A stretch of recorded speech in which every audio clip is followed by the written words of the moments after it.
وَأَتِمُّوا، اتمو کیا روٹ ہے؟ تے میم میم، تمام کرو، پورا کرو. اتمو کیوں اس کی تاکید آتی ہے؟ ادھورا نہ چھوڑو. ٹھیک ہے، کوئی کام جب شروع کرو نیکی کا تو کیا کرو؟ پورا کرو.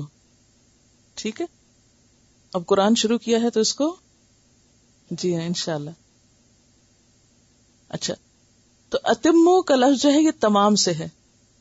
اسی طرح اگر نماز آپ شروع کرتے ہیں اللہ اکبر کرتے ہیں تو آپ کیا ہے میں تھک گئی 2 رکعتیں پڑھ کے سلام کر سکتے ہیں؟ نہیں. کیا حکم ہے؟ پورا کرو. حج ارادہ کر لیا، پورا کرو، مکمل حج کرو. یہ نہیں کہ آدھا خود کر لیا اور آدھا کسی سے کرا لیا. اچھا میری صحیح تم کر دو، میری رمی تم کر دو، یہ نہیں. پورا کرو، خود پورا کرو. کیونکہ حدیث میں آتا ہے کہ انما الاعمال بخواتیمہا، اعمال جو ہیں اپنے خاتمے کے ساتھ بندے میں، یعنی آپ نے کام شروع کیا اس کو مکمل کرو تو وہ جو مکمل کرو گے نا پھر اس کا پورا ریوارڈ تمہیں ملے گا. ادھورے 10 کام چھوڑ کے نہیں. اور کسی بھی کام کو پورا کرنے کے لیے پھر کیا کرنا پڑتا ہے؟ جان مارنی پڑتی ہے نا. شوق میں ہم بہت سے کام شروع کر لیتے ہیں، میں یہ بھی کروں گی، میں یہ بھی اور پورا ایک نہ کیا. تو یہ طریقہ ٹھیک نہیں. کیا کرنا ہے؟ پورا کرنا. ہاں یہ الگ بات ہے موت آ جائے وقت ساتھ نہ دے، کوئی اور ایسی مجبوریاں آ جائے کہ جو انسان کے بس سے باہر ہو، آپ کی لمٹ سے باہر ہو، ایسی ہو سکتا ہے. اسی لیے کہا نا کہ موت سے پہلے زندگی کی کیا کرو؟ قدر کرو.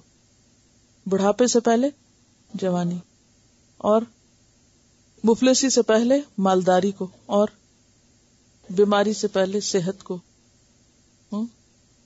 اور مصروفیت سے پہلے فراغت کو. کیونکہ ہم کہتے ہیں اچھا فارغ ہو کے کریں گے، کیا خبر اس سے بھی زیادہ مصروف ہو جاؤ. فراغت کس نے دیکھی؟ کل کس نے دیکھا؟ تو 5 چیزوں کو 5 سے پہلے غنیمت سمجھو. جو آج موقع ہے نا کما لو جو کمانا ہے، کل کا نہیں پتا کیا ہوتا ہے. بیمار ہوتے ہیں، تندرست ہیں، جیتے ہیں مرتے ہیں، موقع ہے نہیں. جو بھی موقع ہے اس سے فائدہ اٹھا لو. ایک تو یہ ہے اتمو، پورا کرو. دوسرا یہ کہ کاموں کو کمپلیٹ کرنا وہ ان کی خوبصورتی کو بڑھاتا ہے اور ان کے اجر کو بھی بہتر کرتا ہے.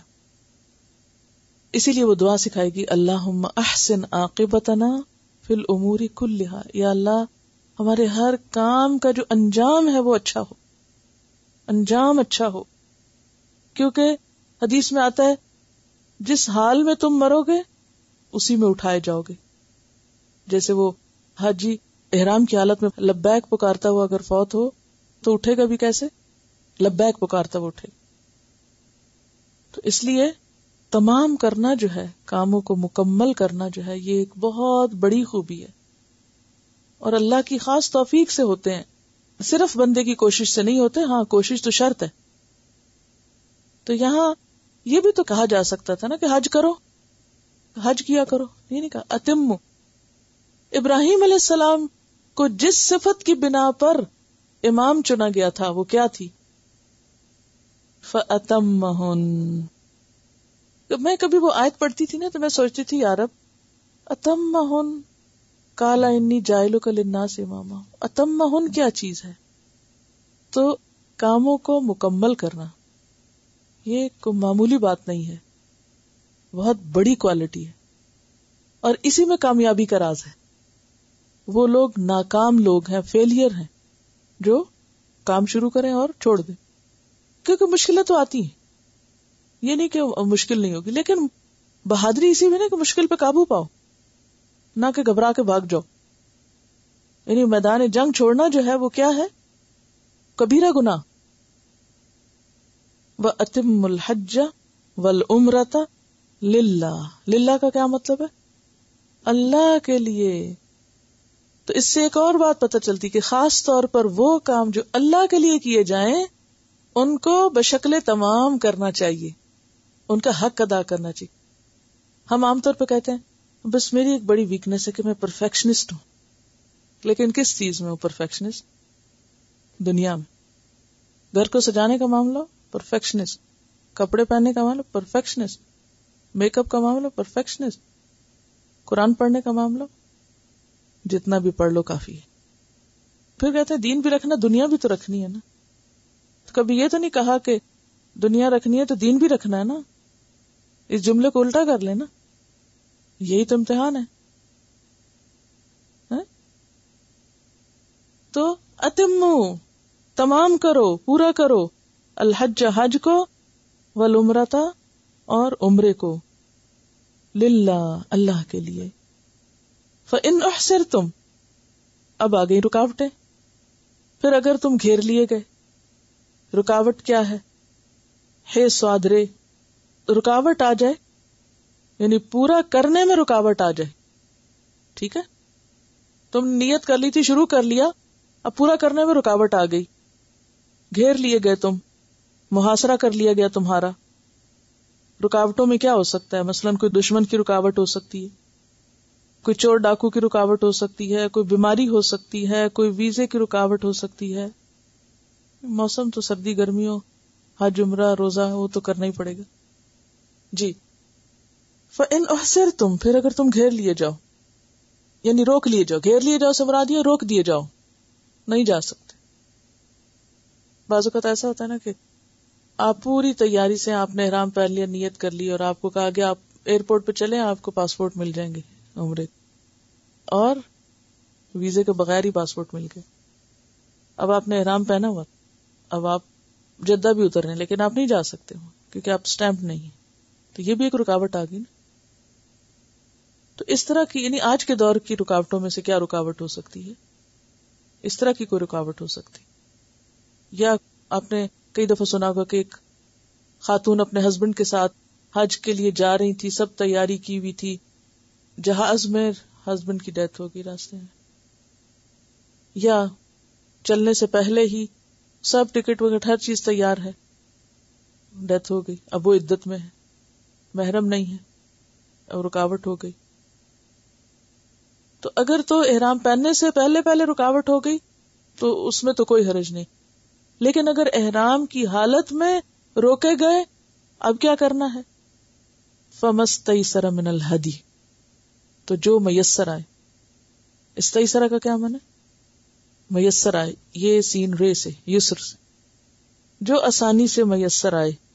من الہدی قربانی میں سے، یعنی پھر احرام کھولنے کے لیے دم دینا ہوگا، پھر دم دینا ہوتا ہے. ٹھیک ہے. ولا تحلقوا اور نہ تم حلق کرو یعنی منڈواؤ، ہے لام قاف، کس کو؟ رؤوسکم اپنے سروں کو، حتی یہاں تک کہ یبلغ الہدی پہنچ جائے، بے لام غین، ہدی قربانی، محلہ اپنے حلال کرنے کی جگہ، یعنی جہاں حلال ہونی چاہیے. اچھا یاد رکھیے جو ہدی قربانی کو کہتے ہیں نا، تو اس قربانی کو کہتے ہیں کہ جو قربانی کے لیے حرم کی طرف بھیجی جاتی. ہر قربانی کے لیے ہدی نہیں ہوتا. ہدی قربانی کا وہ جانور جو کہاں بھیجا جاتا ہے؟ حرم میں بھیجا جاتا ہے، خواہ وہ اونٹ ہو، گائے، بکری، بھیڑ، جو بھی ہو. فمن کان منکم مریضن تو جو کوئی تم میں سے بیمار ہو، او بہی اذن یا ساتھ اس کے کوئی تکلیف ہو. اذن کس کو کہتے ہیں؟ اذیت کو، بیماری، تکلیف. من رأسہ ہی اس کے سر میں، یعنی سر میں. تو کیا کرو؟ اگر سر میں کوئی تکلیف ہے اور سر کے بال کٹوانے پڑ رہے ہیں یا منڈوانے پڑ رہے ہیں، ہٹانے پڑ رہے ہیں، ففدیۃ تو فدیہ دینا ہے. فدیہ کس کو کہتے ہیں؟ بدلہ، معاوضہ. من صیام روزے سے، 3 روزے، او صدقۃ یا صدقہ، 6 مسکینوں کا کھانا، او نسک یا قربانی، 1 بکری.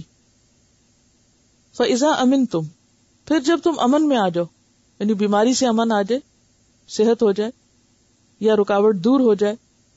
فمن تمتع تو جو فائدہ اٹھانا چاہے، میم تے عین اس کا روٹ ہے، متاع، بالعمرۃ ساتھ عمرے کے، الی الحج حج تک، یعنی حج اور عمرہ ایک سفر میں کرنا چاہے.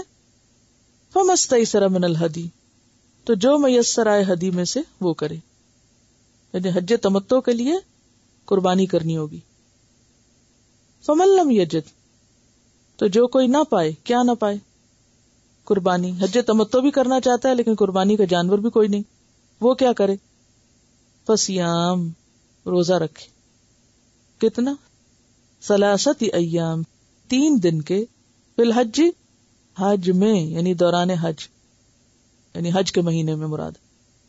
وسبعۃ, اور 7 اذا رجعتم, جب تم لوٹو. کہاں؟ اپنے گھر, اپنے ملک. تلک, یہ, عشرۃ 10 کاملہ, پورے, یعنی یہ پورا 10 روزہ ہوگا, چاہے آپ ایک ایک کر کے رکھیں لیکن 10 روزے رکھنے ہوں گے, اکٹھے ایٹ اسٹریچ نہیں. ٹھیک ہے؟ ویسے بھی 3 وہاں اور 7 گھر پہ آ کے. یعنی کئی لوگ غریب ہوتے ہیں نا, قربانی نہیں کر سکتے مگر حج تمتع کرنا چاہتے ہیں, تو ان کے لیے پھر کیا حکم ہے کہ اس کے بدلے میں, معاوضے میں کیا کریں؟ روزے رکھ لیں 10, 3 وہاں اور 7 گھر میں آ کے, اور 3 وہاں پورے مہینے میں 3 دن رکھ لیں کہیں. ذالک, یہ, لمن, اس کے لیے ہے, لم یکن, نہ ہو, اہلہ, اس کا اہل. اہل میں کون کون ہوتے ہیں؟ جیسے ماں باپ ہیں, جیسے بیوی بچے ہیں, یعنی جس کا اپنا گھر نہ ہو. کہاں نہ ہو؟ حاضر المسجد الحرام, مسجد حرام کے پاس. حاضری جو ہے نا دراصل میں حاضرین تھا, حیدادرے, حضر یعقوب الموت پیچھے پڑ چکے ہیں. تو حاضری سے مراد حاضر رہنے والے, یعنی باشندے, رہائشی, ریزیڈنٹس مسجد حرام, مسجد حرام کے, یعنی جو مکہ کے رہنے والے نہ ہوں. یہ حکم مکہ والوں کے لیے کیوں نہیں؟ مکہ والے تو عمرہ کسی وقت بھی کر سکتے ہیں نا. حج 3 قسم کا ہوتا ہے نا, افراد, تمتع, قران. افراد کیا ہوتا ہے؟ اونلی حج. عام طور پہ مکہ والے حج کے دن اٹھ کے احرام پہن کے حج کر کے آ جاتے ہیں, عمرہ وغیرہ نہیں اس میں کرتے, صرف حج کے مناسک ادا کرتے ہیں. تمتع عموماً کون کرتا ہے؟ جو مکہ سے باہر سے آتے ہیں لوگ, یعنی دوسرے شہروں یا ملکوں سے, وہ ایک ہی سفر میں عمرہ اور حج دونوں کرتے. وہ اشہر الحرم میں پہلے جاتے, مثلا ذی القعدہ میں گئے یا ذی الحج کے شروع میں گئے, جا کے عمرہ کیا, عمرہ کر کے احرام اتار دیا, اور جب حج کا 8 تاریخ کا دن آیا تو دوبارہ احرام پہن لیا حج کا. اس کو کیا کہتے ہیں؟ حج تمتع. قران کیا ہوتا ہے؟ آپ نے حج اور عمرہ دونوں ہی کرنے ہیں, آپ ایک ہی احرام پہنتے ہیں, جا کے پہلے عمرہ کرتے ہیں اور پھر اسی احرام میں رہتے ہیں, اور پھر سارے مناسک حج پورے کر کے ہی احرام کھولتے ہیں. قران کا مطلب ہوتا ہے ساتھ جوڑنا, یعنی ایک احرام میں دونوں چیزیں. تمتع میں الگ الگ 2 دفعہ احرام پہننا ہوتا ہے, اور افراد میں تو ویسے ہی حج ہی ہے صرف. عمرہ سال میں کسی دن کرو چاہے روز کرو, مکہ والے تو کسی دن بھی کر سکتے ہیں. تو جو لوگ باہر سے جائیں حج تمتع کرنا چاہیں, کیونکہ آپ صلی اللہ علیہ وسلم نے اس کو پسند فرمایا تھا, ہاں, تو وہ کیا کریں؟ قربانی کریں. قربانی نہ ہو تو کیا کریں؟ روزے رکھیں. اسی لیے فرمایا یہ حکم اس کے لیے ہے جس کا گھر باہر یا جس کے گھر والے مسجد حرام کے پاس نہ ہو. واتقوا اللہ, اور اللہ سے ڈرو. پھر کیا بات ہوئی؟ واتقوا اللہ, ہلنے نہیں دیتے اللہ تعالیٰ ادھر ادھر. جو ہی ریچولز کی بات آتی ہے فوراً پکڑ ہو جاتی. واتقوا اللہ صرف ریچولز میں نہیں پڑھنا, صرف ظاہری باتوں میں نہیں. ہمارے عام ویکنس کیا ہوتی ہے کہ جب ہم ریچولز میں آتے ہیں تو بس انہی کے ہو کے رہ جاتے ہیں, تقویٰ بھول جاتے ہیں. وَاعْلَمُوا, پھر آپ دیکھیے کتنی دفعہ پھر وَاعْلَمُوا کی بات ہے. کیا مطلب ہوتا ہے وَاعْلَمُوا کا؟ جان لو کا کیا مطلب ہوتا ہے؟ علم حاصل کرو. جانا کیسے جاتا ہے؟ سیکھنے سے نا, کہ سیکھے بغیر ہی جان لیتے ہیں آپ ماں کے پیٹ سے ہی. ہاں, خود ہی کوئی جان سکتا ہے؟ نہیں, سیکھنے سے آتا ہے. جان لو, معلوم کرو. کیا معلوم کرو؟ ان اللہ شدید العقاب. اور ہم نے کیا جانا ہوا؟ صرف ایک حصہ. ہم نے جان لیا ان اللہ غفور الرحیم, اور اللہ تعالیٰ یہاں اگرچہ ایک دوسری جگہ پر غفور الرحیم ساتھ آتا ہے, لیکن یہاں اللہ تعالیٰ نے دوسرا حصہ نہیں بیان کیا. یہ جان لو کہ اللہ سخت سزا دینے والا بھی ہے. عقاب, عقوبت سے. عین قاف بے. عقب کس کو کہتے ہیں؟ ایڑی کو. ایڑی کہاں ہوتی ہے جسم میں؟ پچھلی طرف ہوتی ہے. تو عقاب کا مطلب وہ سزا جو کسی عمل کے پیچھے آئے, یعنی غلطی پر سزا. کیونکہ اللہ تعالیٰ کسی پہ ظلم تو نہیں کرتے نا, انسانوں کی اپنی غلطیاں ہوتی ہیں جن کا ان کو پھر جزا ملتی ہے.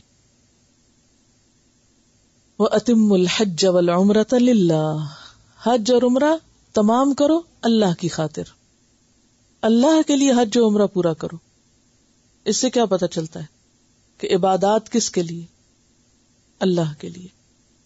اور پھر جیسا کہ پہلے میں نے عرض کیا کہ اس میں حکم ہے کہ جو جس چیز کی نیت کرو، ارادہ کرو، پھر اس کو پورا کرو، مکمل کرو، ادھورا نہ چھوڑو. فَإِنْ أُحْصِرْتُمْ، پھر اگر تم گھیر لیے جاؤ، پورا نہ کر سکو تو کیا کرو؟ یعنی آپ نے ایک کام کا ارادہ کیا اور وہ کر نہ سکے تو کیا فیل ہوتا ہے؟ ادھوری فیلنگ ہوتی ہے نا، ڈس اپوائنٹمنٹ ہوتی ہے، انسان کے اندر ایک کمی سی محسوس ہوتی. اس کا حل یا علاج کیا بتایا گیا کہ قربانی کرو، صدقہ کرو. یہاں بھی تو مال خرچ کرنا پڑے گا نا قربانی کرنے کے لیے. اس سے پتہ یہ چلتا ہے کہ اگر آپ کی عملی کوششوں میں کوئی کمی رہ جائے تو اس کمی کو بھی آپ کیسے پورا کریں؟ مال خرچ کر کے، صدقہ خیرات کر کے. حج کرنے نکلے تھے، عمرہ کرنے نکلے تھے، نہیں کر سکے، رکاوٹ آ گئی. اب وہ دل میں ایک تکلیف تو ہے نا کہ نہیں کر سکے، ایک جو ایمپٹینس ہے، اس کو کیسے اوور کم کر سکتے ہو؟ قربانی کر کے. اور یہ قربانی یعنی اللہ کے قرب کی خاطر. وَلَا تَحْلِقُوا رُؤُوسَكُمْ، اور کچھ اب ریچولز بھی ساتھ بتائے جا رہے ہیں کہ اپنے سروں کو نہ منڈواؤ. حَتَّى يَبْلُغَ الْهَدْيُ مَحِلَّهُ، یہاں تک کہ قربانی اپنی قربانی کی جگہ پہنچ جائے. قربانی کی جگہ کون سی ہوتی ہے؟ حرم. یعنی جو دم ہوتا ہے نا، دم دینا، وہ آپ اپنے گھر میں نہیں کر سکتے، دم وہیں دیا جاتا ہے. انشاءاللہ یہ مسئلہ آگے اور وضاحت سے آئے گا. فمن کان منکم مریضا، تو جو تم میں بیمار ہو جائے، او بھی اذم من رأسہ، یا اس کے سر میں کوئی تکلیف ہو جائے، مثلا جوئیں بہت پڑ جائیں، اور یعنی بال کٹوانے، سر تو نہیں کٹوانا. ففدیۃ من صیام، تو وہ کیا کرے؟ فدیہ دے، روزے رکھ کے. اب بھئی وہ بیمار ہے، وہ روزے کیسے رکھے؟ تو جس بیماری میں روزہ رکھ سکتے ہیں، یعنی ایسی کوئی رکاوٹ ہے، مثلا جوئیں پڑ گئی ہیں، یہ سر کی بیماری ہے، تو روزہ تو رکھ سکتے ہیں آپ. او صدقۃ، اگر روزہ نہیں رکھ سکتے تو او یعنی یا پھر کیا کرو؟ صدقہ کر دو. صدقے کو واضح کیا گیا ہے ایک اور جگہ پر حدیث میں، لِتُبَيِّنَ لِلنَّاسِ مَا نُزِّلَ إِلَيْهِمْ کے تحت 6 مسکین کا کھانا. او نسکن، یا قربانی یعنی ایک بکری قربان کرنا. اب یہاں 2 چیزیں آ گئی نا، ایک تو ہے دشمنوں نے روک دیا یا کسی اور عذر سے رک گئے، دوسرے ہے بیماری نے روک دیا، اور بیماری کی وجہ سے آپ کو احرام ختم کرنا پڑا، حرم کی بجائے ہسپتال جانا پڑا، یا پھر وقت سے پہلے بال کٹوانے پڑے. اب کیا کرو؟ دم دے دو، کیونکہ احرام کھل گیا نا، احرام ختم ہو گیا.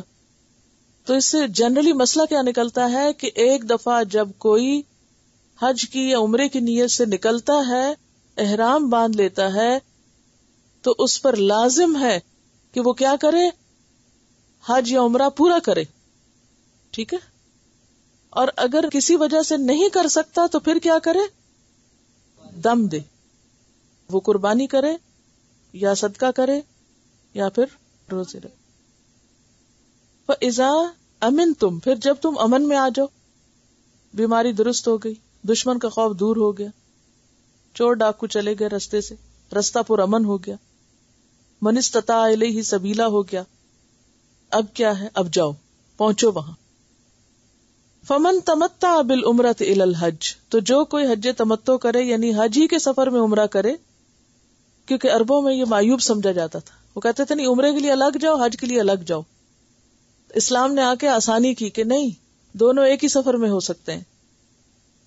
فَمَسْتَيْسَرَ مِنَ الْهَدْيِ، تو ایسے حج کے لیے کیا کرنا پڑے گا؟ قربانی بھی دینی پڑے گی. حج افراد میں قربانی نہیں لازم. صاحب استطاعت تو عید کے موقع پہ کرتے ہیں قربانی، اور اگر نہیں کسی میں استطاعت تو نہیں کرے قربانی. لیکن جو حج تمتع کر رہا ہے، ایک ہی سفر میں حج اور عمرہ کر رہا ہے، اس کے لیے کیا لازم ہے؟ قربانی لازم ہے. اب قربانی نہیں ہے، پیسے نہیں ہے، کیا کریں؟ فَمَن لَّمْ يَجِدْ، تو جس کو نہ وسعت ہو، جو نہ پائے، فَصِيَامُ ثَلَاثَةِ أَيَّامٍ، 3 دن کے روزے رکھ لے، فی الحج، حج کے دنوں میں، وَسَبْعَةٍ إِذَا رَجَعْتُمْ، اور 7 واپس آ کے گھر، تِلْکَ عَشْرَةٌ کاملہ، یہ 10 دن پورے ہوئے. ذالک، یہ حکم اس کے لیے، لم یکن نہیں ہے، اہلہ اس کا گھر یا گھر والے، کہاں نہیں ہے؟ حاضر المسجد الحرام، مسجد حرام کے پاس، یعنی وہ مکہ کا رہنے والا نہیں ہے، کیونکہ جو مکہ کے رہنے والے ہیں وہ تو عمرہ کبھی بھی کر لیں گے نا. واتقوا اللہ، اور ڈرو اللہ سے، وَاعْلَمُوا اور جان لو کیا، ان اللہ شدید العقاب، کہ اللہ تعالی سخت سزا دینے والا ہے. کس کو؟ یہ کس کو کہا جا رہا ہے؟ جو دین کا کام شروع تو کرے یا کوئی عبادت شروع تو کرے اور اس کو ایک مذاق بنا لے، جو جی میں آئے کر لے اور جو جی میں آئے چھوڑ دے. فرائض کا ادا نہ کرنا اور فرائض کو ادھورا چھوڑنا، یہ اس سے متعلق بات ہو رہی ہے. اب آپ دیکھیے آیت ایک ہے، لمبی ہے، لیکن اس میں کئی احکام ہیں. خلاصہ اس کا دیکھ لیجیے. پہلا حکم جو مل رہا ہے، یا پہلی بات جو پتہ چل رہی ہے، کہ جو شخص حج یا عمرے کا ارادہ کرے اس پر لازم ہے کہ اس کو پورا کرے اور اس کو خود کرے. مثلاً آپ یہ نہیں کر سکتے کسی کو آپ کہہ دیں اچھا تم میرا طواف کر دو، کوئی میری صحیح کر دے، کوئی میری رمی کر دے. کیا کرنا ہوگا؟ خود کرنا ہوگا. اتموا، پورا کرو. آدھے کام نہیں کرو، آدھے خود کرو، آدھے کسی سے کراؤ، یہ نہیں کر سکتے. اسی لیے آپ صلی اللہ علیہ وسلم حضرت سودا کو، جن کا جسم بھاری تھا، وہ بھیڑ میں نہیں جا سکتی تھی رمی کرنے کے لیے، ان کو حکم دیا کہ وہ پہلے کر لیں تاکہ رش نہ پڑے، لیکن خود کریں. آج ہی اتنا رواج عام ہو گیا کہ لوگ آرام سے خیموں میں بیٹھے رہتے ہیں، گپ شپ لگاتے رہتے ہیں، کھاتے پیتے ہیں، سوتے ہیں، جاگتے ہیں، اور کسی کو بھیج دیتے ہیں اچھا جاؤ تم میری بھی کرانا، تم جا رہے ہو اچھا یہ لو میری بھی پھینکانا کنکریاں. یہ بتا رہی ہیں کہ بعض تو وہاں پیسے بھی اب لیتے ہیں پتھر مارنے کو، اور یہ کیا خبر کہ اس نے جا کے مارے بھی ہیں کہ نہیں مارے. ہاں ایک ہی پھینک دیا، یہ صحیح طور پہ کیا یا نہیں. بھئی یہ بھی تو کہا گیا نا، وقت بھی تو زیادہ ہوتا ہے، رش کے ٹائم پر کیوں جاتے ہو؟ اس وقت میں چلے جاؤ جب رش کم ہو.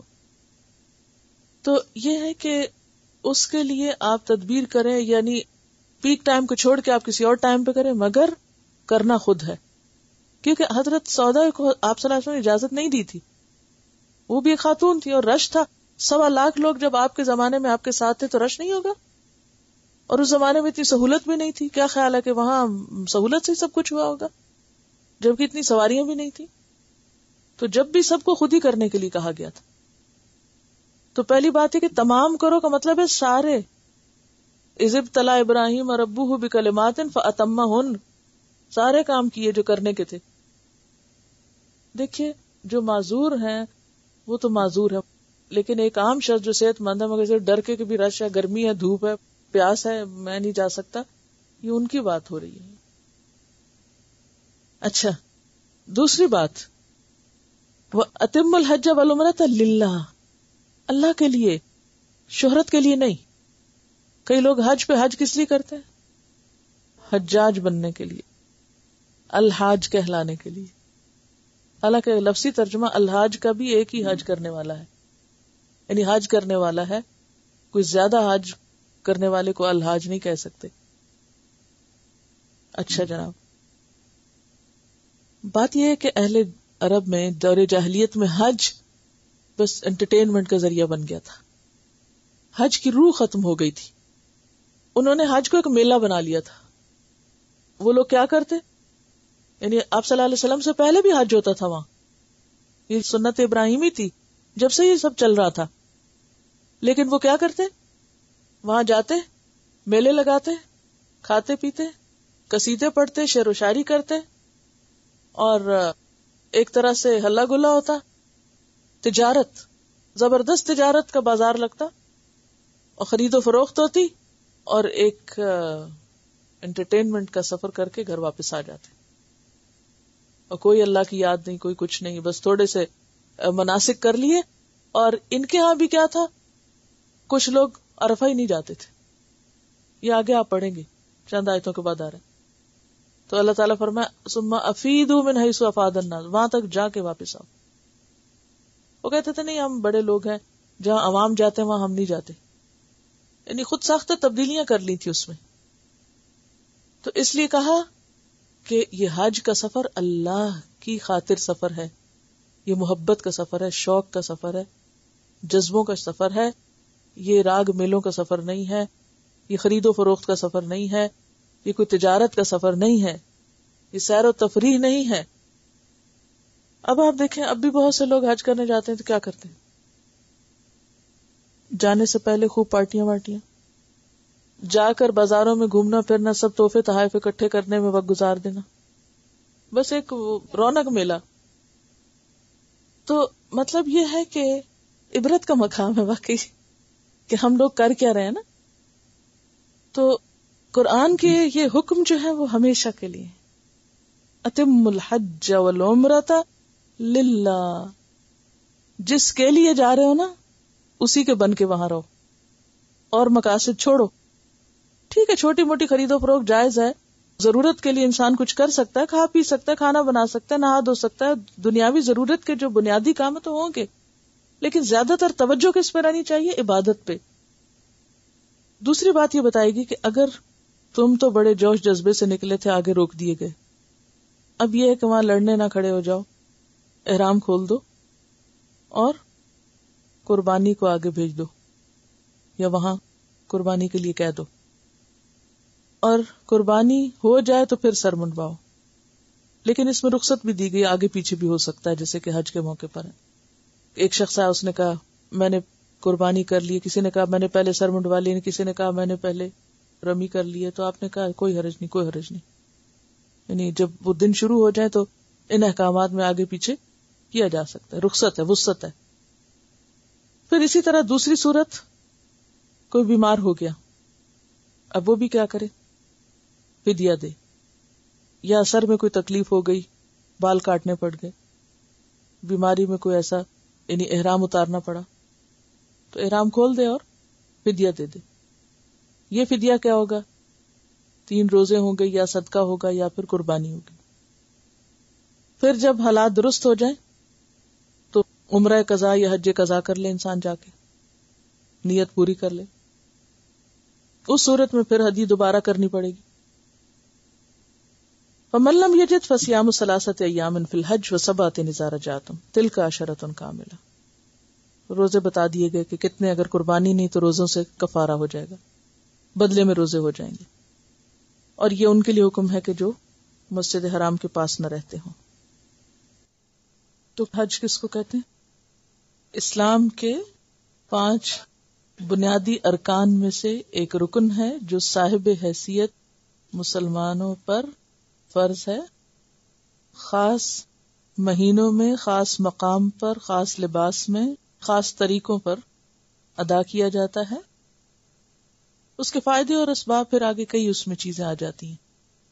اس وقت پہلے میں حج کا جو طریقہ ہے اس کو شروع سے آخر تک مختصراً بیان کروں گی. اس کو لکھنے کی بالکل ضرورت نہیں ہے، سوائے اس کے کہ جہاں کوئی اہم نقطہ آئے تو ہلکا سا کوئی آپ مارک کر لیں، ورنہ نہیں. ان آیات کا آخر میں پھر خلاصہ کروں گی، یعنی تفسیر کروں گی، لیکن اس سے پہلے حج کا ایک پورا نقشہ آپ کے سامنے تازہ ہو جائے. ایون اگر آپ کر بھی چکے ہیں یا جانتے بھی ہیں تو ان آیات کو صحیح طور پر سمجھنے کے لیے ضروری ہے، تاکہ آپ جو آیت جس موقع کی مناسبت سے ہے اس کو پہچان سکے. کیونکہ دوبارہ جب میں آیات کی تفسیر پر آؤں گی تو میں ان مواقع کی نشاندہی بھی کرتی چلی جاؤں گی. اعوذ باللہ من الشیطان الرجیم، بسم اللہ الرحمن الرحیم. حج اسلام کے بنیادی ارکان میں سے ایک رکن ہے جو ساری زندگی میں صرف ایک بار فرض ہے. حج مبرور یعنی جو پورے مناسک کی صحیح پابندی کے ساتھ ادا کیا جاتا ہے اللہ کی خاطر، اس کی جزا جنت ہے. ایمان باللہ کے بعد سب سے افضل عمل ہے، یعنی عبادات میں. خواتین، بوڑھے اور کمزور لوگوں کو حج کا ثواب جہاد کے برابر ملتا ہے. حج اور عمرہ کرنے والوں کی دعائیں قبول ہوتی ہیں. اگر کوئی حج پر جاتے ہوئے راستے میں فوت ہو جائے تو بھی اس کو حج کا پورا ثواب مل جاتا ہے. استطاعت رکھنے والوں پر حج کرنا فرض ہے. وَلِلَّهِ عَلَى النَّاسِ حِجُّ الْبَيْتِ مَنِ اسْتَطَاعَ إِلَيْهِ سَبِيلًا وَمَنْ كَفَرَ فَإِنَّ اللَّهَ غَنِيٌّ عَنِ الْعَالَمِينَ. لوگوں پر اللہ کا یہ حق ہے کہ جو اس گھر تک پہنچنے کی استطاعت رکھتا ہو وہ اس کا حج کرے، اور جو کوئی اس حکم کی پیروی سے انکار کرے تو اسے معلوم ہونا چاہیے کہ اللہ تمام دنیا والوں سے بے نیاز ہے۔ مرنے والے پر حج فرض ہو تو اس کے وارثوں کو اس کی طرف سے حج بدل کرنا چاہیے۔ حج کثیر المقاصد اور کثیر الفوائد عبادت ہے، یعنی اس کے بہت سے مقاصد ہیں اور اس کے بہت سے فائدے بھی ہیں، یعنی محض یہ ایک ریچول یا ایک عبادت ہی نہیں، اس کے بہت گہرے اثرات ہوتے ہیں انسانی زندگی پر بحیثیت ایک انسان کے اور بحیثیت ایک اسلامی معاشرے کے فرد کے۔ اور جیسا کہ آپ جانتے ہیں کہ ان آیات کا یہاں وجود ایک خاص کانٹیکس میں بھی ہے کہ امت مسلمہ کو اپنے اصل مقصد کی ادائیگی کے لیے تیار کرنے میں جو چیزیں مددگار ہیں ان میں سے ایک حج بھی ہے۔ حج کے بہت سے مقاصد اور فوائد ہیں اور یہ ہر مالدار، آزاد، عاقل مسلمان مرد اور عورت پر فرض ہے، لیکن سفر حج کے لیے عورت کے ساتھ خاوند یا محرم کا ہونا ضروری ہے۔ حج یا عمرہ ادا کرنے کے لیے میقات سے بغیر احرام کے گزرنا درست نہیں۔ میقات وہ حدود ہیں جن سے آگے جانے کے لیے سفر حج میں احرام ضروری ہوتا ہے۔ اگر خواتین حالت حیض میں ہوں تو بھی میقات سے احرام کی نیت کرنا ضروری ہے۔ بیرونی دنیا سے آنے والے حجاج عموماً حج تمتع کی نیت کرتے ہیں، لوکلز جو ہیں وہ افراد کی، اور عموماً جو مملکت سعودی عرب سے باہر کے لوگ ہیں وہ ایک ہی سفر میں حج اور عمرہ دونوں کرتے ہیں، جو حج تمتع کہلاتا ہے، یا قران جو ایک ہی احرام میں حج اور عمرہ۔ ان تین کی اقسام کا فرق انشاءاللہ آگے بھی آئے گا، سورۃ الحج میں بھی یہ مضمون دہرایا جائے گا۔ اس کے لیے ایام حج سے پہلے مکہ پہنچ کر عمرہ ادا کیا جائے گا، یعنی حج تمتع کی صورت میں۔ خواتین اگر حیض کی وجہ سے عمرہ ادا نہ کر سکیں تو ایام حیض ختم ہونے کے بعد حدود حرم سے باہر تنعیم میں مسجد عائشہ سے احرام باندھ کر عمرہ ادا کر سکتی ہیں، جیسے حضرت عائشہ نے کیا تھا۔ جب سب لوگوں نے حج اور عمرہ دونوں کیا تو انہوں نے کہا کہ کیا میں صرف حج کر کے چلی جاؤں گی، میں بھی اسی سفر میں عمرے کا فائدہ بھی حاصل کرنا چاہتی ہوں۔ تو آپ نے پھر سارے قافلے کو ان کی خاطر روک دیا تھا اور ان کے بھائی کو ان کے ساتھ تنعیم تک بھیجا، جو حرم کی حدود سے باہر ایک جگہ ہے جہاں آج کل مسجد عائشہ کے نام سے مسجد بھی موجود ہے۔ وہاں سے وہ دوبارہ احرام پہن کر آ کر عمرہ کر کے پھر ساتھ واپس گئی تھی۔ یعنی نیکی کرنے میں عورت کا بھی اتنا ہی حق ہے جتنا مرد کا۔ خواتین کا احرام ان کا عام لباس ہی ہوتا ہے جو وہ عام طور پر گھر سے نکلتے وقت پہنتی ہیں، بشرطے کہ پردے کی شرائط پوری کرتا ہو۔ خواتین حالت احرام میں زیور، گھڑی، اینک وغیرہ استعمال کر سکتی ہیں، لیکن چمکنے والا زیور نہ ہو تو بہتر۔ نیز رنگین کپڑے بھی پہن سکتی ہیں۔ عام طور پر یہ خیال ہوتا ہے کہ شاید سفید کپڑے ہی پہننا ضروری ہے احرام کے لیے، تو ایسا نہیں۔ بخاری میں ہے کہ حضرت عائشہ رضی اللہ عنہا کے نزدیک عورت کے لیے حالت احرام میں زیور پہننے، سیاہ اور گلابی رنگ کا کپڑا پہننے جو گھر میں عام طور پہ ہم پہنتے ہیں، اور موزے پہننے میں کوئی حرج نہیں، لیکن خوشبو اور میک اپ کا استعمال درست نہیں۔ اسی طرح بال کاٹنا بھی منع ہے۔ خواتین کے احرام میں سلا و نقاب اور دستانوں کا استعمال ممنوع ہے۔ سلے و نقاب کی بجائے خواتین ایسی اوڑھنی اوڑھ سکتی ہیں جسے بوقت ضرورت چہرے کے سامنے کیا جا سکتا ہے۔ ایسے میں اگر وہ چہرے کو چھو بھی لے تو کوئی حرج نہیں، کیونکہ کسی حدیث سے کپڑے کے چہرے پہ لگنے کی ممانعت نہیں آئی، سلے و نقاب کی بات آتی ہے۔ حضرت عائشہ فرماتی ہیں کہ ہم رسول اللہ صلی اللہ علیہ وسلم کے ساتھ حالت احرام میں تھیں، قافلے ہمارے سامنے سے گزرتے تھے، جب وہ سامنے آتے تو ہم اپنی چادریں منہ پر لٹکا لیتی، جب وہ گزر جاتے تو ہم کھول لیتی۔ حالت احرام میں سر اور بدن پہ خارج جائز ہے، لیکن جنسی افعال یا گفتگو، لڑائی جھگڑا اور کسی کو تکلیف دینا منع ہے۔ احرام کی نیت کرنے کے بعد زیادہ سے زیادہ تلبیہ پڑھنا پسندیدہ ہے۔ تلبیہ کے الفاظ ہیں لبیک اللہم لبیک، لبیک لا شریک لک لبیک، ان الحمد والنعمت لک والملک لا شریک لک۔ حاضر ہوں اے اللہ، میں حاضر ہوں، میں حاضر ہوں، تیرا کوئی شریک نہیں، میں حاضر ہوں، بے شک ہم تیرے ہی لائق ہے، ساری نعمتیں تیری ہی دی ہوئی ہیں، بادشاہی تیری ہی ہے اور تیرا کوئی شریک نہیں۔ تلبیہ یعنی یہ الفاظ اس وقت تک پڑھے جائیں گے جب تک کہ طواف شروع نہ ہو جائے۔ حج کا احرام باندھنے اور تلبیہ کہنے کے بعد ایک مرتبہ اللہم حجۃ لا ریاء فیہا ولا سمعۃ کہنا مسنون ہے۔ یہ دعا جس کا معنی ہے اے اللہ ایسے حج کی توفیق دے جس میں نہ دکھاوا مقصود ہو نہ شہرت۔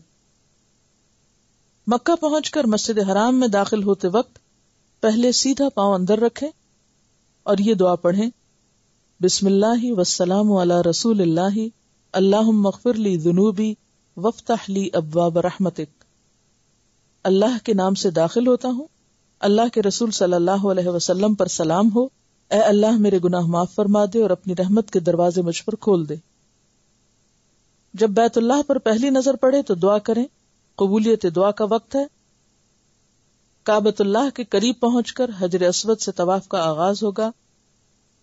خانہ کعبہ کے گرد 7 چکر لگانے کا نام طواف ہے۔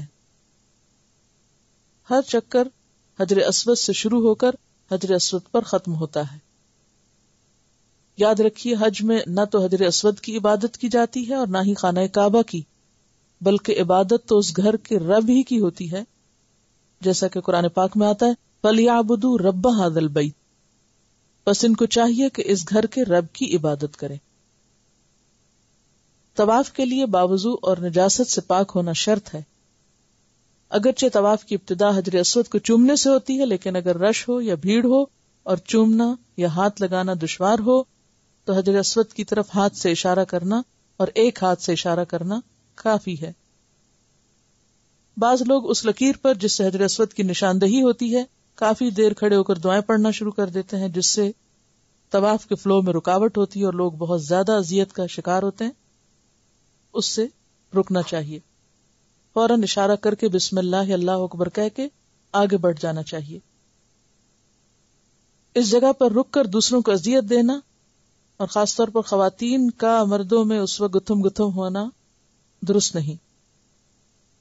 حجر اسود کے علاوہ رکن یمانی کو چھونا بھی، یہ بھی ایک کارنر ہے بیت اللہ شریف کا، اس کو چھونا مسنون ہے۔ اگر ممکن نہ ہو تو اشارے کی بھی ضرورت نہیں، کیونکہ بعض لوگ ہر کونے پہ اشارہ شروع کر دیتے ہیں۔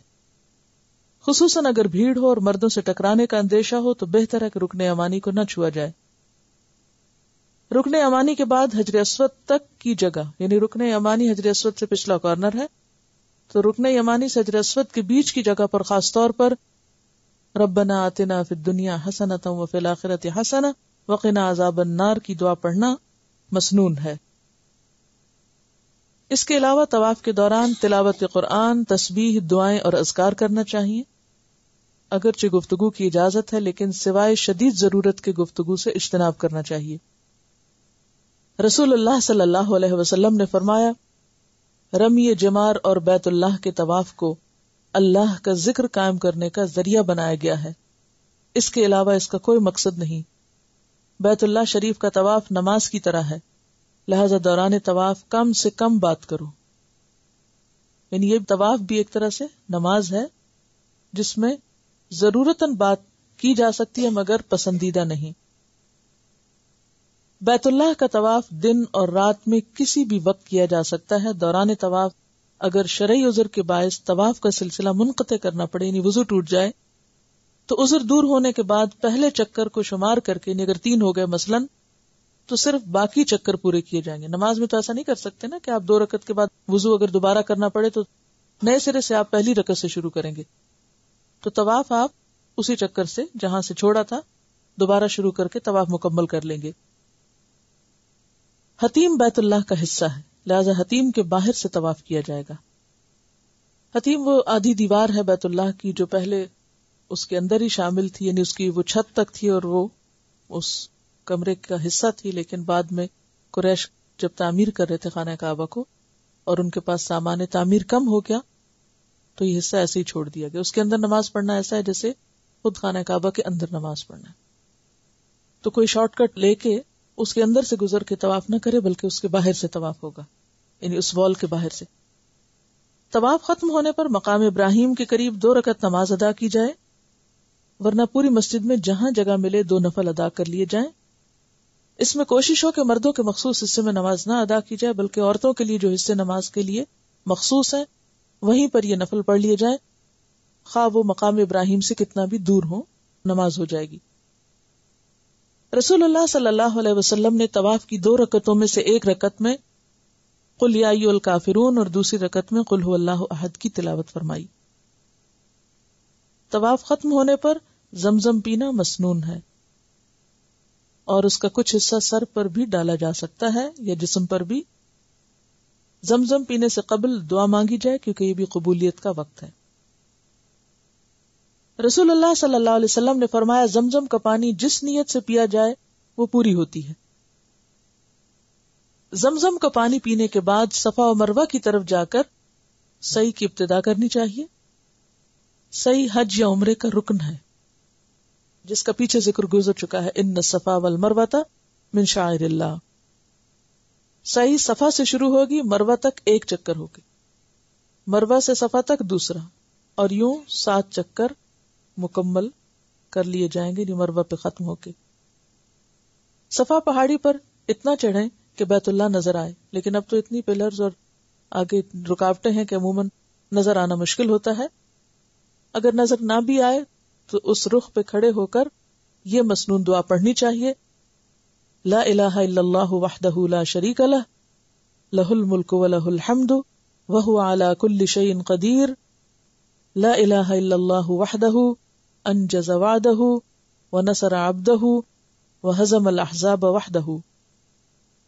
اللہ کے سوا کوئی الہ نہیں، وہ اکیلا ہے، اس کا کوئی شریک نہیں، بادشاہی اور تعریف اسی کے لیے ہے، وہ ہر چیز پر قادر ہے، اللہ کے سوا کوئی الہ نہیں، وہ اکیلا ہے، اس نے اپنا وعدہ پورا کیا اور اپنے بندے کی مدد فرمائی اور تمام لشکروں کو اکیلے ہی شکست دی۔ صفا اور مروہ کے درمیانی حصے میں مردوں کو دوڑنے کا حکم ہے، مگر عورتیں اپنی عام رفتار سے ہی چلیں گی۔ کسی عذر کی بنا پر سواری پر بھی سعی کی جا سکتی ہے، آج کل ویل چیئرز عام دستیاب ہیں۔ سعی کے دوران بھی کثرت سے دعائیں، تسبیح اور تحلیل کرنی چاہیے، حمد و ثنا اللہ کی بیان کرنی چاہیے، دروشی پڑھنا چاہیے، اور بھی جو اللہ کا ذکر ممکن ہو کرے انسان۔ قرآن کی تلاوت بھی ہو سکتی ہے۔ سعی کے دوران باوضو ہونا شرط نہیں، ہو تو بہت اچھا ہے، لیکن اگر وضو نہ رہے تو سعی ہو سکتی ہے، جبکہ طواف وضو کے بغیر نہیں ہوتا۔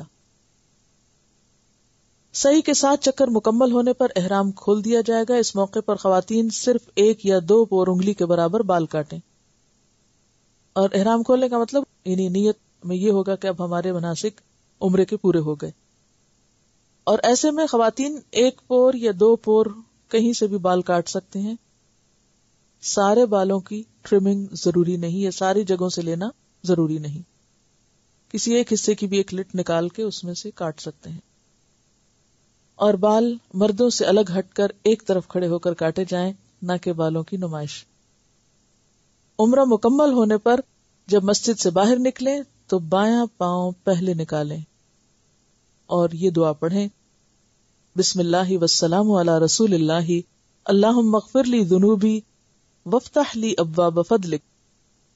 اللہ کے نام کے ساتھ مسجد سے نکلتا ہوں، اللہ کے رسول پر سلام ہو، اے اللہ میرے گناہ معاف فرما اور اپنے فضل کے دروازے میرے لیے کھول دے۔ عمرے کی ادائیگی کے بعد ایام حج تک قیام مکہ کے دوران اگر آپ مسجد حرام میں نماز پڑھ رہے ہیں تو اس صورت میں باجماعت نماز کی ادائیگی کا طریقہ اچھی طرح سیکھ لیں، خصوصاً خواتین۔ اس موقع پر کیونکہ حرم میں ایک نماز کا ثواب 1,00,000 نمازوں کے برابر ہے، اس لیے عورتیں بھی جب وہاں جا کر نماز پڑھتی ہیں تو پھر انہیں طریقہ بھی آنا چاہیے کہ امام کے پیچھے نماز کیسے ادا ہوگی۔ اس موقع پر کچھ چیزوں کا خاص خیال رکھیں، خصوصاً صف بنانے کا اور امام کی پیروی کا، کہ اس سے پہلے سر نہ اٹھائیں وغیرہ وغیرہ۔ اگر کوئی دور کھڑا ہے تو خود جڑنے کی کوشش کریں، صفیں برابر ہوں، کیونکہ صفوں کی درستگی نماز کے قیام کا حصہ ہے۔ نماز میں امام سے پہلے نہ رکوع اور نہ سجدے کی طرف جائیں اور نہ ہی سر پہلے اٹھائیں، ہر سٹیپ پر امام کی اقتداء لازم ہے۔ اسی طرح حرم پاک میں فرض نماز کے بعد عموماً نماز جنازہ پڑھی جاتی ہے، چونکہ خواتین وہاں موجود ہوتی ہیں، اس لیے اگر وہ بھی نماز میں شریک ہونا چاہیں تو کوئی حرج نہیں، ثواب کا کام ہے۔ کیونکہ آپ خصوصی طور پر اس نیت سے نہیں گئے لیکن موجود ہیں تو وقت سے فائدہ اٹھائیں۔ آپ اپنے لیے کیا چاہیں گے کہ آپ کا جنازہ رکھا ہو تو جتنے بھی لوگ ہیں کم ہیں، تو اسی طرح اگر آپ دوسروں کے لیے اٹھ جاتے ہیں انشاءاللہ آپ کے لیے بھی اللہ تعالیٰ بہترین انتظام کرے گا، کیونکہ جو کسی کی مدد میں ہوتا ہے اللہ تعالیٰ اس کی مدد فرماتا ہے. تو ایسے میں پھر نماز جنازہ ادا کرنے کا طریقہ بھی آنا چاہیے. ویسے انڈو پاک کی خواتین کے علاوہ تقریباً تمام خواتین پڑھ رہی ہوتی ہیں، اور میت کی بخشش کی مسنون دعا بھی یاد کر لی جائے تو بہتر ہے. اب ایام حج کیا ہے؟ یہ تو تھا عمرہ. ایام حج تمتع کی آپ نے نیت کی، اپنے گھر سے جب چلے تو پہلے عمرے کی نیت کریں گے. ارادہ حج کا بھی ساتھ ہے، لیکن پہلے عمرہ کر کے احرام کھول دیا. اب آپ آرام سے مسجد میں جائیں آئیں عبادت کریں. اب آپ کا حج 8 ذوالحج کو شروع ہوگا، یعنی ایام حج اب شروع ہو رہے ہیں، جن میں سب سے پہلا دن 8 ذوالحج جس کو یوم الترویہ کہا جاتا ہے. ترویہ کا معنی ہوتا ہے اونٹوں کو سراب کرنا. تو اہل عرب حج پہ جانے سے پہلے اونٹوں کو خوب پانی پلا لیتے تھے کہ آئندہ 8 دن اگر ان کو پانی نہ بھی ملے تو کام چل جائے. آج کے دور میں لوگ کیا کرتے ہیں؟ گاڑیوں کو خوب پیٹرول سے سیراب کر لیتے ہیں، یعنی خوب اس میں پیٹرول بھر لیتے ہیں. تو ایام حج ذوالحج کی 8 تاریخ کو شروع ہوتے ہیں، جسے یوم الترویہ کہا جاتا ہے. اس روز آپ اپنی رہائش گاہ سے اپنے ہوٹل وغیرہ سے احرام باندھ سکتے ہیں.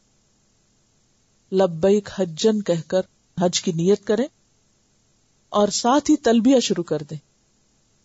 بہترین حج اس کو شمار کیا گیا جس میں تلبیہ کی کثرت. اور تلبیہ کیا ہے؟ لبیک پکارنا. یعنی اب آپ کا سب سے بہترین ذکر حالت احرام میں کیا ہوگا؟ تلبیہ. کیونکہ عموماً لوگ پوچھتے ہیں نا یہاں سے جانے سے پہلے کیا آپ بتائیے کہ وہاں کیا خاص کام کرنا چاہیے. تو کوئی ایک خاص کام نہیں، مسنون طریقے پر عمرہ یا حج ادا کرنا ہی خاص کام ہے. کہ جس موقع پر آپ صلی اللہ علیہ وسلم نے جو کچھ کیا، جس جگہ جو دعا مانگی اس جگہ وہ دعا پڑھنا خاص کام ہے. اور جو کام جس وقت جس دن جس موقع پر جس طریقے سے کیا وہی کرنا خاص کام ہے. کوئی ایک خاص کام نہیں ہے حج میں یا عمرے میں. تو ظہر سے پہلے تلبیہ کہتے ہوئے منا پہنچے، وہاں ظہر، عصر، مغرب، عشاء اور فجر کی 5 نمازیں ادا کریں. یہ مسنون طریقہ ہے. اگر لوگ لیٹ ہو جائیں، بعض اوقات گاڑی نہیں ملتی یا رش میں لوگ پھنس جاتے ہیں تو ظہر نکل جاتی ہے یا عصر بھی لیٹ ہو جاتی ہے، مغرب تک پہنچتے ہیں تو بھی کوئی حرج نہیں. لیکن آپ صلی اللہ علیہ وسلم نے 5 نمازیں یہاں ادا کی تھی. خواتین حالت حیض میں طواف کے علاوہ باقی تمام ارکان حج ادا کر سکتی ہیں، کیونکہ بہت سی خواتین بار بار پوچھتی ہیں کہ اگر ہمیں پیریڈز ہوں تو ہمارا حج کیسے ہوگا. سب کچھ ہو جائے گا، صرف طواف نہیں کرنا، اور طواف آپ پاک ہونے کے فوراً بعد کر سکتے ہیں. اگلا دن 9 تاریخ ہے. 9 ذوالحج کو یوم عرفہ کہا جاتا ہے. 8 تاریخ کو کیا کہا جاتا ہے؟ یوم الترویہ. 9 تاریخ کیا ہے؟ یوم عرفہ. سورج طلوع ہونے کے بعد منا سے عرفات کی طرف روانگی ہوگی. مکہ سے آپ کہاں آئے؟ منا آئے. منا سے اب آپ کہاں جائیں گے؟ عرفہ کی طرف جائیں گے. مکہ سے منا کب آئے؟ 8 کو. پھر یہاں رات گزاری، صبح نماز فجر پڑھ کے سورج نکلنے کے بعد یہاں سے چلے عرفہ کی طرف آئے. 9 ذوالحج کو یوم عرفہ کہا جاتا ہے. سورج طلوع ہونے کے بعد منا سے عرفات کی طرف روانگی ہوگی. راستے میں کثرت سے تلبیہ پڑھا جائے گا اور اس کے علاوہ تکبیرات بھی. یہ خاص ذکر ہے اب رستے کا. زوال آفتاب کے بعد امام کا خطبہ ہوتا ہے. پھر ظہر اور عصر کی نمازیں ادا کی جاتی ہیں. اس روز میدان عرفات میں زوال آفتاب کے بعد سے لے کر، زوال آفتاب کس کو کہتے ہیں؟ سورج ڈوبنے کو نہیں، کس کو؟ ڈھلنے کو، یعنی جب ظہر کا وقت شروع ہو جاتا ہے. غروب آفتاب تک قبلہ رخ کھڑے ہو کر دعائیں مانگنا مسنون عمل ہے.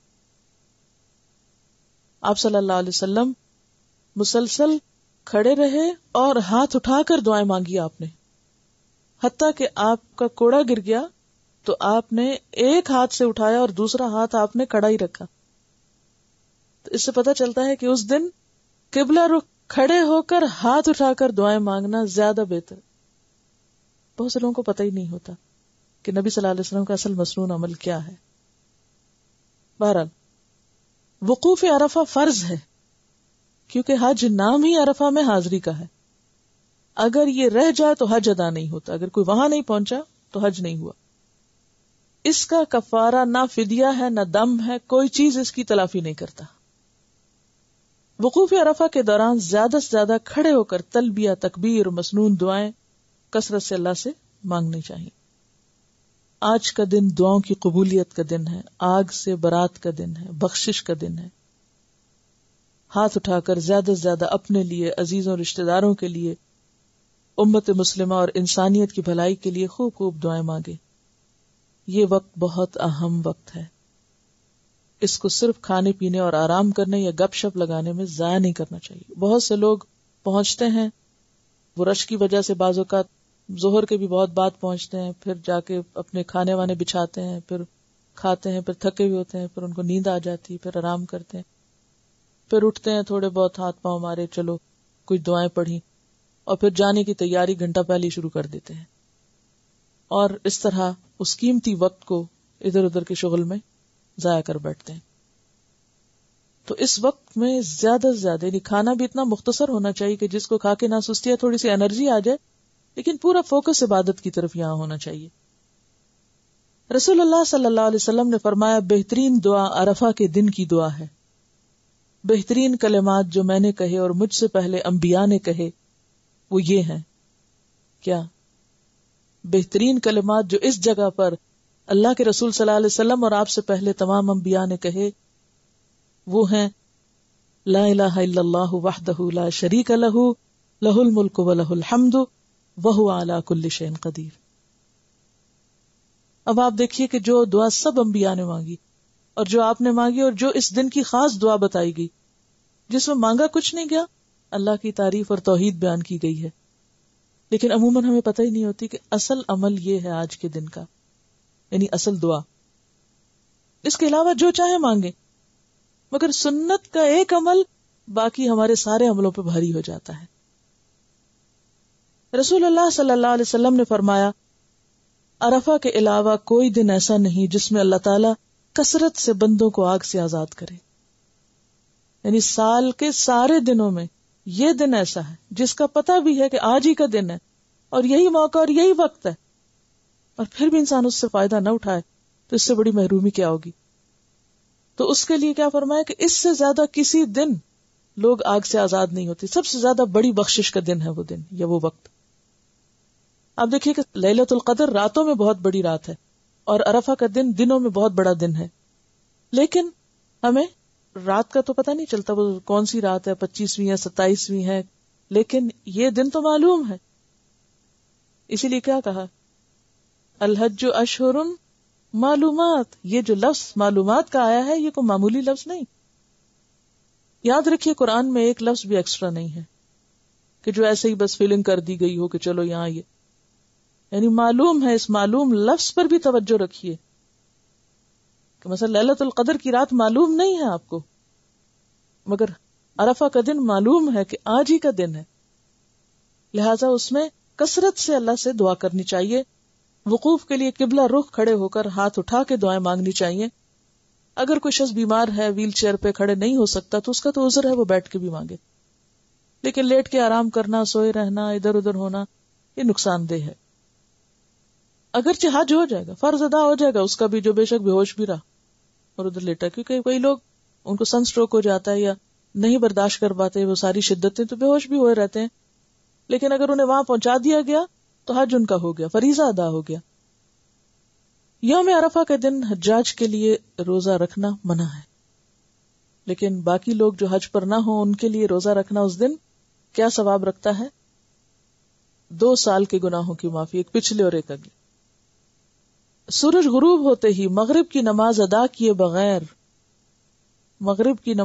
کیے بغیر وقار اور سنجیدگی کے ساتھ تلبیہ کہتے ہوئے میدان عرفات سے مزدلفہ کی طرف آئیں.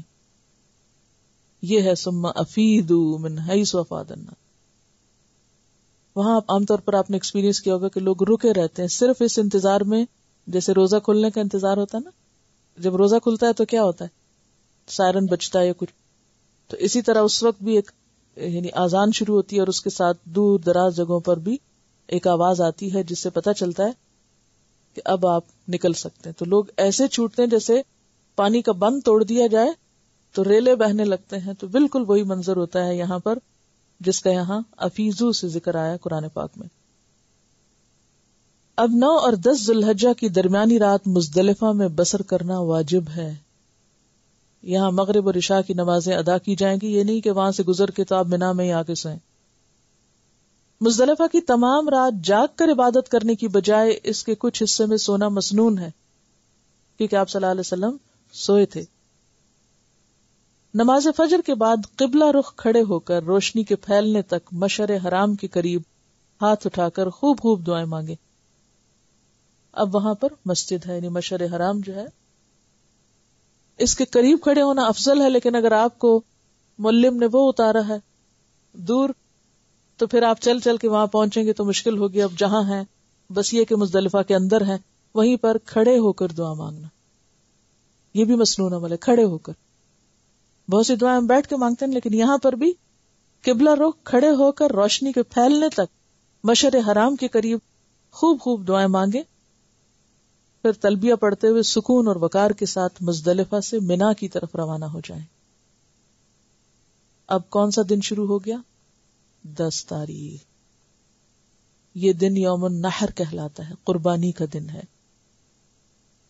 اس روز منا پہنچ کر سب سے پہلے جمرہ عقبہ کو رمی کی جاتی ہے. عقبہ کہتے ہیں پیچھے والے حصے کو، یعنی جو مکہ کے قریب ہے، آخری والا. پھر قربانی اور پھر بال کٹوائے جاتے ہیں، منڈوائے جاتے ہیں یا پھر کٹوائے جاتے ہیں. اگر اس ترتیب میں کچھ فرق بھی ہو جائے تو کوئی حرج نہیں، اس میں رخصت ہے. یعنی پہلے رمی کر لی یا بعد میں کر لی، یا پہلے قربانی ہو گئی اور بعد میں بال کاٹے، یا پہلے بال کاٹ لی اور بعد میں قربانی ہو گئی، اس میں سہولت ہے. اس کے بعد مکہ مکرمہ جا کر طواف افاضہ کیا جاتا ہے. اگر بھیڑ اور رش کی وجہ سے سیم ڈے یا اسی دن آپ نہ طواف پہ جا سکے، دن کو نہ جا سکے تو رات کو چلے جائیں، رات بھی نہ جا سکے تو اگلے دن تک بھی آپ جا سکتے ہیں. کیونکہ جتنے زیادہ رش ہو گیا تو اس میں بازو کا سب لوگ یہ سمجھتے ہیں کہ آج ہی کرنا ضروری ہے، تو اس میں رش نہ ہو. اور خواتین جو پاک نہ ہو وہ 1 دن 2 دن 3 دن 4 دن تک ٹھہر کر بعد میں طواف کر لیں. اگر آج آپ کسی وجہ سے طواف نہ کر سکیں تو اگلے روز یا اس کے بعد بھی طواف کیا جا سکتا ہے. خصوصاً خواتین اگر حالت حیض میں ہو تو آئندہ چند روز میں پاک ہونے کے بعد طواف کر سکتی ہیں. یاد رکھیے یہ طواف فرض ہے، اس کے بغیر حج مکمل نہ ہوگا اور اس کا کوئی کفارہ نہیں کہ یہ کہے کہ چلو دم دے دیں اور اس طواف کی معافی ہو جائے. یہ حج کا دوسرا بڑا رکن ہے. اور یہ بھی یاد رہے کہ جب تک یہ طواف ہو نہ جائے تو مکمل طور پر احرام نہیں کھولا جاتا، عورت اپنے شوہر پہ حلال نہیں ہوتی، رفث کی گنجائش نہیں. 11، 12، 13 ذی الحج ایام تشریق کہلاتے ہیں. 10 تک کے مناسک ہو گئے. اب کیا ہے؟ ایام تشریق شروع ہو گئے، 11، 12 اور 13. یہ دن ذکر الہی کے دن ہیں. ایام تشریق کی راتیں منا میں بسر کرنا لازم ہے. دن کو اگر آپ مکہ میں بھی ہیں یا کہیں اور ہیں تو کوئی بات نہیں، لیکن رات آپ کو منا میں گزارنی ہوگی.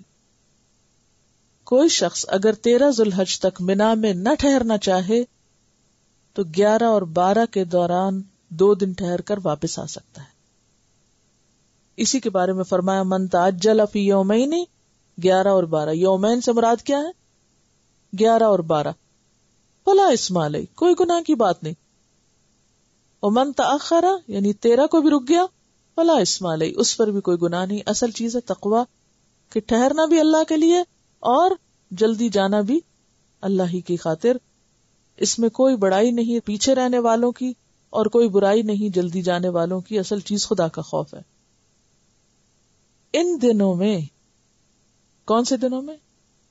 11، 12، 13 تینوں جمرات، جمرہ اولا، وسطی اور عقبہ کو بالترتیب کنکریاں ماری جائیں گی.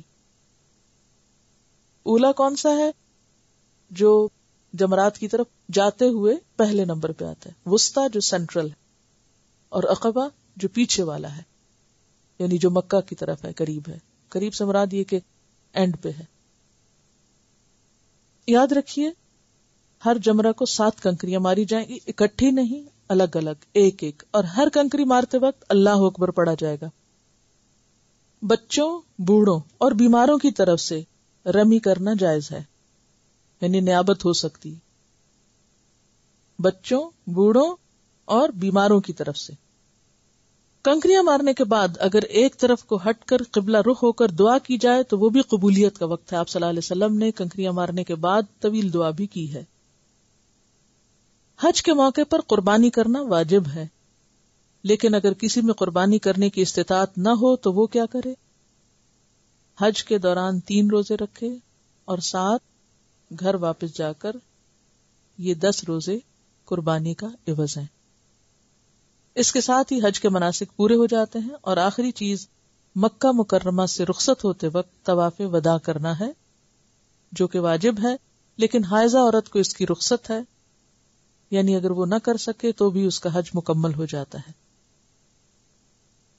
دیکھیے کہ مناسک جہاں جہاں ادا ہوتے ہیں وہ 4 جگہیں، 4 جگہ اور 6 دن یاد رکھنے۔